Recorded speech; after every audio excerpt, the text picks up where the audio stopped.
عطاي مش حمدك دعي سي يعني كلا جرا صاحب بخاري كلا جرا Kismaayo Jubbaland Soomaaliya halkan waxay ahayd inay noqoto meel amni badan meel ay carruurtu ku barbaari karaan si nabad ah oo ayna saamaynin dagaalka sokeeye ee Soomaaliya balse wixii halkan ka dhacay bishii Luulyo ayaa burburiyay dhalanteedkaas magacaygu waa Jamaal Maxamed Cismaan waxaan ahay suxufi Soomaaliyeed Kismaayana yimid maalmo ka hor weerarka aniga oo ku rajo weynaa inaan ka warramo siday magaaladan ku noqoto iftiinka nabadgelyada dalkayga balse Soomaaliya wax sidaas u sahlan ma aha So amazing when you come to Somalia, you just enjoy being an everyday person. I love it here. I don't know how many politicians can do this, but I can. markii aan Kismaayo u soo duulay bishii Luulyo waxaan garab fadhiyay qof tusaale u ah rajadaas aan ka qabay gobolkan ku yaala koonfurta Soomaaliya And me, Hodan Nalaya, the founder of Integration TV and a proud Somali sharing Somali stories all over the world.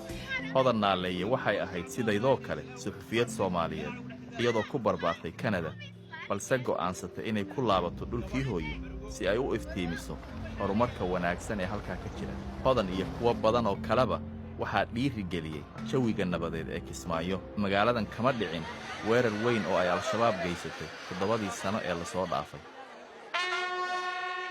waxay doorasho halkan ninka hogaamiye Axmed Madoobe waa madaxweynaha maamulka Jubbaland ayaa ka soo laabtay safar dibadeed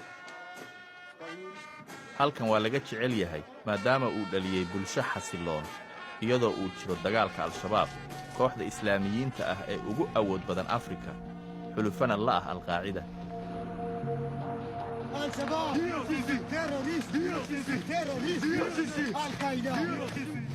badan ayaan waraystay al-shabaab iyadoo la aasaasay 2006 al-shabaab waxay maamulaan qaybo badan oo ka tirsan bartamaha iyo koonfurta Soomaaliya oo ku jirto qayb ka mid ah Jubbaland waxay doonayaan inay afgambiyaan dawladda Soomaaliya dhisaanna mid ku salaysan aragtidooda diinta islaamka tani waa isbeddel weyn oo uu gaadhay shakhsi isaga ku dhiisa markii horeba ka tirsanaan jiray dagaalyahanadaas islaamiyiinta ah xaslada qofkii nabad iyo amni u keena way garab istaagayaan saas leeyahay qofku inuu cadaalad ka helo nabad inuu helo amni inuu helo horumar inuu jiro dawladnimo inay dariso sharci iyo kala dambayn tani waa isbeddel weyn oo uu gaadhay shakhsi isaga ku dhiisa markii horeba ka tirsanaan jiray dagaalyahanadaas islaamiyiinta ah sanadkii 2009 ayuu ka soo horjeedsaday saaxiibadiisa shabaabka waxaan isku diiday waxay ahayd siday u socdaan iyo diinta sheeganayaan markaan war khalad kala jira waxaan islaamku ma qabo dib ha looga soo noqdo waxaan aan xaqiijinaa waxa uu yahay oo ay diideen sabab ula saaxiibi karaan ma jiro taasaakeed waa taan ilaa hadda rabo inaan ula dagaalamo dagaalkoodii ugu sii jira markaa mid iga dhamaanaysa maaha markii aan ciidanka Jubbaland u raacay mid ka mid ah hawlgalladooda dibadda Kismaayo way ii muuqatay siduu dagaalkan u haleelay rayidka in dareensannahay inayna noola hadli karin in badan cabsi aad iyaga ka qabtaan awgeed ciidamaduna waxay ku tala jiraan mar walba inay idiin adeegaan idin ma aha cadow idinka waxay idin yihiin wehel ma awood inaan warbixin bixiyo ma awood maxaa yaad ka baqaysaa markaa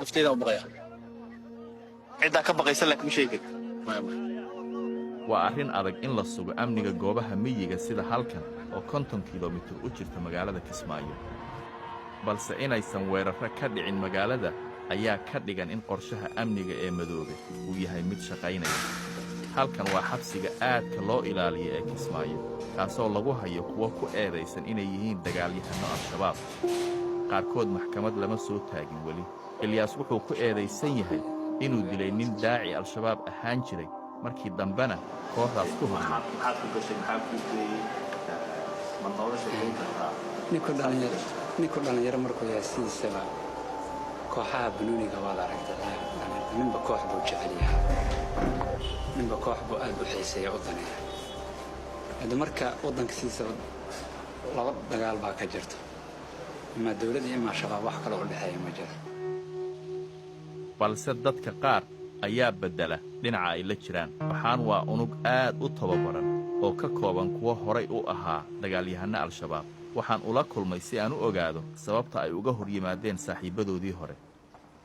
taliyahoodu waa cabdiqaadir.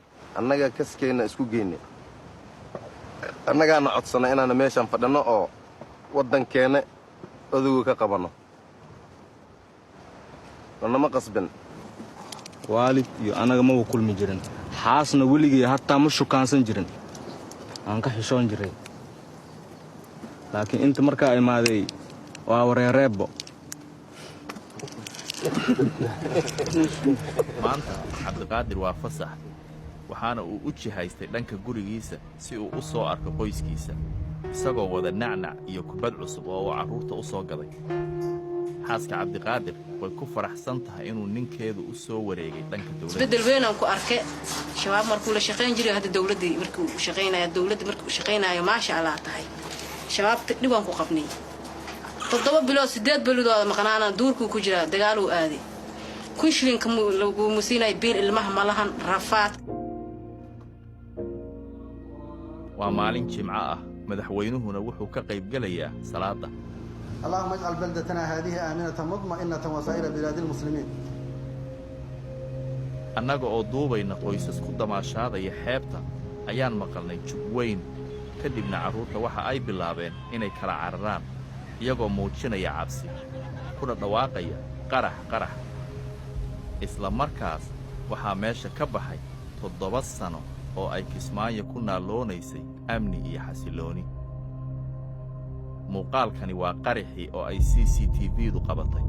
wuxuu ahaa weerarkan mid al-shabaab ku qaaday hoteelka Madiina, halkaas oo ay dadku shaahaynayeen.